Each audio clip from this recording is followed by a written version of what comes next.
Hello student, वाईडीटी classes में आपका स्वागत है। आज हम लोग वर्ग 10 के गणित का पहला चैप्टर वास्तविक संख्या के प्रश्न और उत्तर करेंगे। यह पार्ट 2 है। इससे पहले हम लोग एक वीडियो बना चुके हैं जिसमें प्रश्न संख्या 1, 2 और 3 को हमने हल किए थे। तो चलिए इनके आगे के प्रश्नों को हल करते हैं। जिसमें चौथा नंबर प्रश्न है, HCF 306 657 बराबर 9 दिया है। LCM 306 657 ज्ञात कीजिए।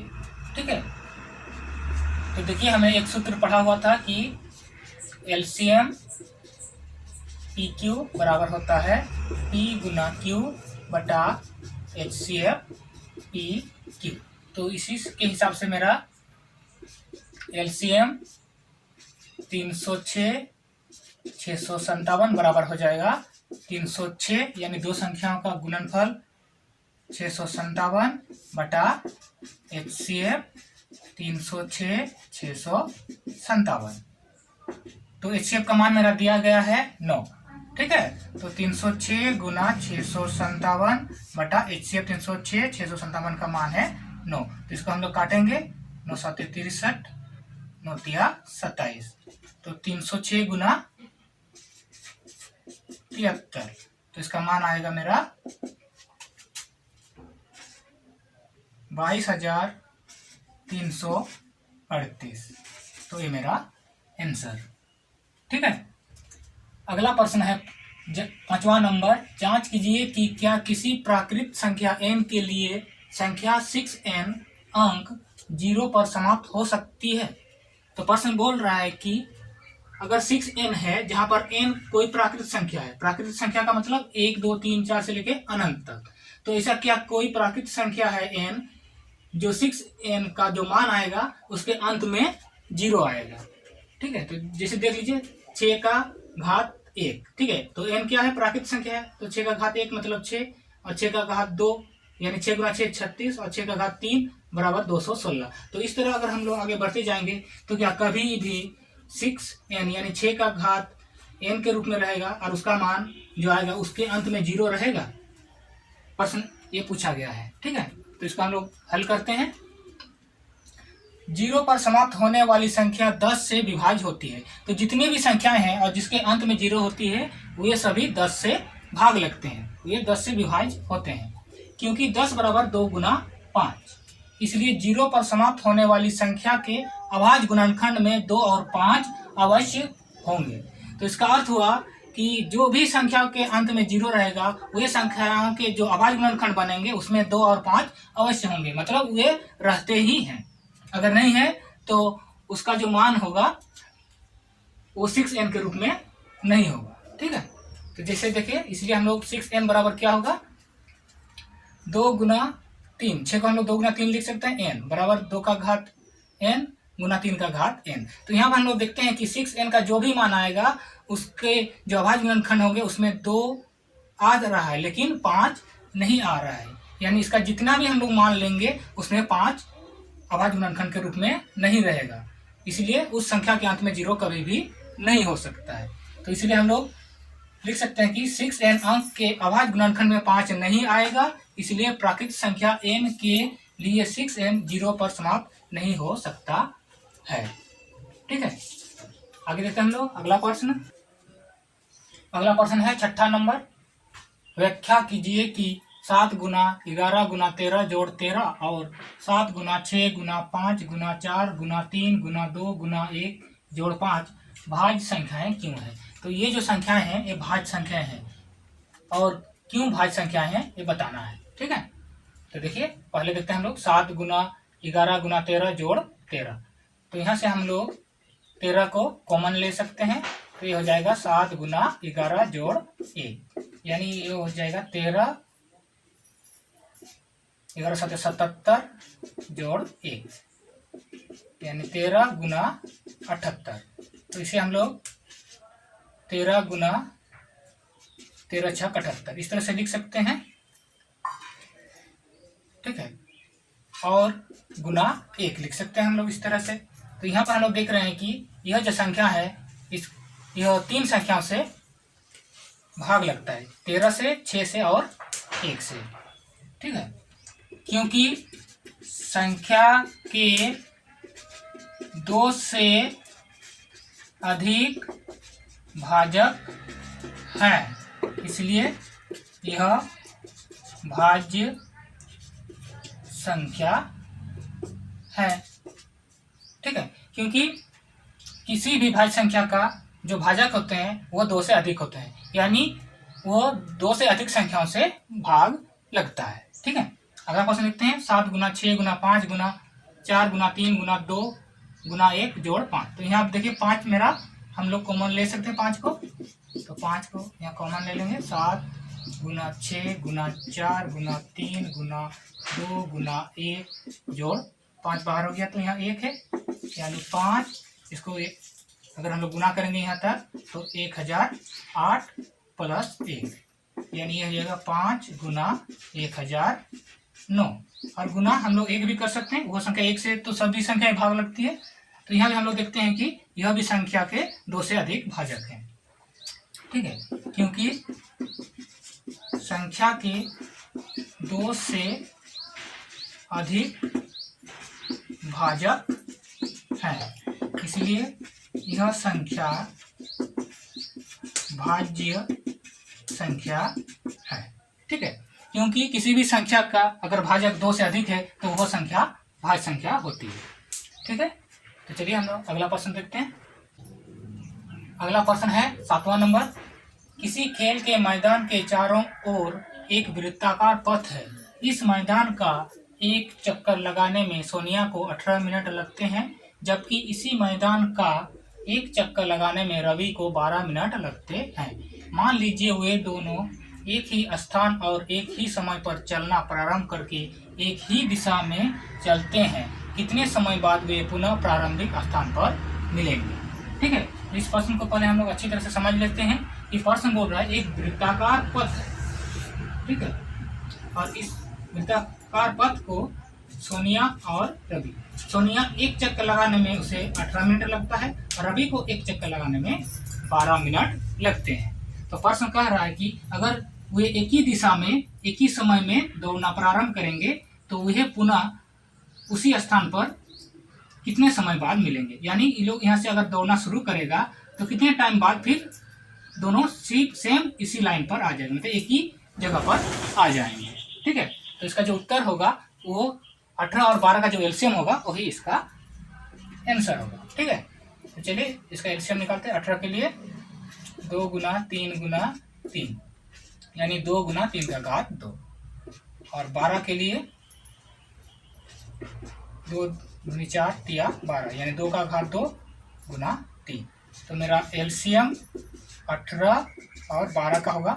देखो एलसीएम में हम लोग को बड़ी घात को लेना है, तो 2 है तो यहाँ 2 का घात 2 बड़ा है, 3 यहाँ 3 का घात 2 है, 3 का घात 1, तो बड़ा को लेना है, 3 का घात 2, यानी 2 का स्क्वायर 4 और 3 का स्क्वायर 9, यानी 36 मिनट। यानी वे दोनों दौड़ना प्रारंभ करके 36 मिनट बाद पुनः उसी स्थान पर मिलेंगे। ठीक है, देखिए किस तरह से, देखिए अगर सोनिया का एक चक्कर 18, दूसरा चक्कर 18 36 मिनट पर सोनिया उसी जगह पर रहेगी, और रवि का एक चक्कर में 12 और एक चक्कर में 12 यानी 24 और एक चक्कर में 36, यानी इसका 3 चक्कर में यानी 36 मिनट में वो उसी स्थान पर रहेगी। ठीक है, यानी 36 मिनट के बाद दोनों अपने प्रारंभिक स्थान पर मिलेंगे। फर्क क्या है कि सोनिया का 2 चक्कर होगा और रवि का 3 चक्कर होगा।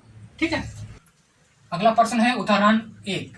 तो हमने प्रश्नावली 1.1 के सभी प्रश्नों को हल कर चुके हैं, अब हम लोग उदाहरण के प्रश्नों को भी हल करेंगे। इसमें पहला उदाहरण है उदाहरण 1। संख्याओं 4n पर विचार कीजिए जहां n एक प्राकृत संख्या है। जांच कीजिए कि क्या n का कोई ऐसा मान है जिसके लिए 4n अंक 0 पर समाप्त होता है। तो इस प्रश्न को पहले समझते हैं। प्रश्न कह रहा है कि 4n यानी n क्या है, n एक प्राकृत संख्या है, और प्राकृत संख्या क्या होती है कि 1 2 3 4 से लेकर अनंत तक। तो क्या इस 4n का कोई ऐसा मान होगा जिसके अंत में 0 आएगा। जैसे देखिए 4 का घात 1, इसका मान 4, अंत में 0 नहीं है। 4 का घात 2 16, इसमें भी अंत में 0 नहीं है। 4 का घात 3 64, इसमें भी अंत में 0 नहीं है। अगर हम लोग इस तरह से आगे बढ़ते जाएंगे तो क्या कभी ऐसा मान आएगा जिसके अंत में 0 होगा। तो इसको हम लोग जांच करते हैं। देखिए जीरो पर समाप्त होने वाली संख्या 10 से विभाज्य होती है। तो जितनी भी संख्या हैं जिसके अंत में जीरो होता है वो 10 से भाग लगता ही है। ठीक है, क्योंकि 10 बराबर क्या होता है, देखिए 2 गुना 5।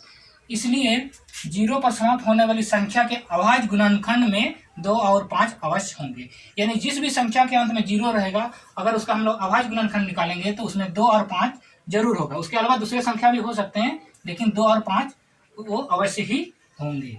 ठीक है, तो इसलिए हम लोग देखते हैं 4n के बारे में। 4n बराबर 4 को हम लोग तोड़ सकते हैं, 2 गुना 2 इसका घात n। इसको हम लोग इस तरह से लिख सकते हैं 2 का घात n गुना 2 का घात n। तो यहाँ पर देखिए इसमें मेरा सिर्फ 2 आ रहा है, 5 नहीं आ रहा है। यानी 4n जो भी अंक बनेगा उसके अंत में जीरो कभी भी नहीं आएगा। ठीक है, तो इसलिए हम लोग लिख सकते हैं 4n अंक के अभाज्य गुणनखंड में 5 नहीं आएगा। इसलिए प्राकृत संख्या n के लिए 4n संख्या जीरो पर समाप्त नहीं हो सकता है। ठीक है, तो चलिए अगला प्रश्न हम लोग देखते हैं। अगला प्रश्न है उदाहरण 2, संख्या 6 और 20 के अभाज्य गुणनखंड विधि से HCF और LCM ज्ञात कीजिए। ठीक है, तो चलिए इसको अभाज्य गुणनखंड विधि से हल करते हैं। 6 का अभाज्य गुणनखंड 2 तिया 6 और 20 का अभाज्य गुणनखंड 2 दूनी 4 5 20, यानी 2 का घात 2 गुना 5। तो इसका जो HCF होगा 6 और 20 का, HCF में हम लोग उभयनिष्ठ को लेते हैं, छोटी घात को, यानी 2 और 2 उभयनिष्ठ है तो 2 का घात 1 है, यहाँ 2 का घात 2, यानी हमको छोटी घात लेना है, यानी 2। 3 यहाँ 3 नहीं है, 5 यहाँ 5 नहीं है, तो ये 3 और 5 उभयनिष्ठ नहीं है, तो हमें और नहीं लेना है। अब LCM 6 और 20 का लेना है, तो LCM में हम लोग जो बड़ी घात होती है उसे लेते हैं। यहाँ 2 का घात 1 2 का घात 2, इसलिए हम लोग बड़ी घात लेना है, यानी 2 का घात 2 गुना, तो यहाँ 3 है यहाँ 3 नहीं है, तो बड़ा के हिसाब से 3 बड़ा हो गया।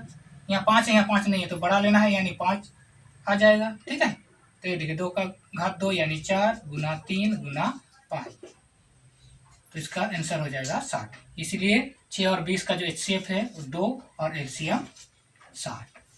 ठीक है, चलिए अगला प्रश्न हम लोग देखते हैं। अगला प्रश्न है उदाहरण 3, अभाज्य गुणनखंड विधि द्वारा 96 और 404 का HCF ज्ञात कीजिए और फिर इनका LCM ज्ञात कीजिए। ठीक है, तो चलिए सबसे पहले हम लोग 96 का अभाज्य गुणनखंड निकाल लेते हैं। 2 चौका 8 2 अट्ठे 16 2 दूनी 4 2 चौका 8 2 का 2 2 दूनी 4 2 छक 12 2 तिया 6, यानी इसका हो जाएगा 2 गुना 2 गुना 2 गुना 2 गुना 2 गुना 3, यानी 2 का घात 5 गुना 3। और 404 का अभाज्य गुणनखंड निकालते हैं। 404 2 दूनी 4 2 दूनी 4 2 के 2 2 के 2, यानी 2 गुना 2 गुना 101, यानी 2 का घात 2 गुना 101। तो इसलिए सबसे पहले हम लोग HCF निकालेंगे 96 और 404 का। तो HCF में क्या होता है कि जो उभयनिष्ठ गुणनखंड होते हैं उन्हें ही लिया जाता है और उनकी छोटी घात को लिया जाता है। तो इसमें उभयनिष्ठ 2 है, देखिए दोनों जगह 2 का घात 5 2 का घात 2, तो हमें छोटी घात को लेना है HCF में, तो 2 का घात 2, यानी इसका हो गया 4। ठीक है, अब हम लोग LCM निकालेंगे। LCM 96 और 404 का, तो इसका क्या होता है फॉर्मूला कि दो संख्या का गुणनफल, यानी 96 गुना 404 और बटा HCF 96 404। ठीक है, तो ये हो जाएगा मेरा 96 गुना 404 बटा HCF का मान आया है 4, तो इसको 4 से हम लोग भाग कर देंगे, 4 के 4 104, और इसका जो मान आएगा 9696, ये मेरा LCM और ये 4 हो गया HCF। ठीक है, अगला प्रश्न देखते हैं हम लोग। अगला प्रश्न है 4 नंबर उदाहरण 4, संख्या 6 72 और 120 का अभाज्य गुणनखंड विधि द्वारा HCF और LCM ज्ञात कीजिए। ठीक है, तो 6 72 और 120 का अभाज्य गुणनखंड विधि द्वारा हमें HCF और LCM ज्ञात करना है। तो चलिए बनाते हैं। तो 6 का अभाज्य गुणनखंड 2 तिया 6 और 72 का अभाज्य गुणनखंड इस तरह से हम लोग निकाल लेंगे। 2 तिया 6 2 छक 12 2 के 2 2 अट्ठे 16 2 9 18 3 तिया 9, तो ये हो जाता है मेरा 2 गुना 2 गुना 2 गुना 3 गुना 3, यानी 2 का घात 3 गुना 3 का घात 2। और 120 का भी हम लोग अभाज्य गुणनखंड निकाल लेते हैं इस तरह से।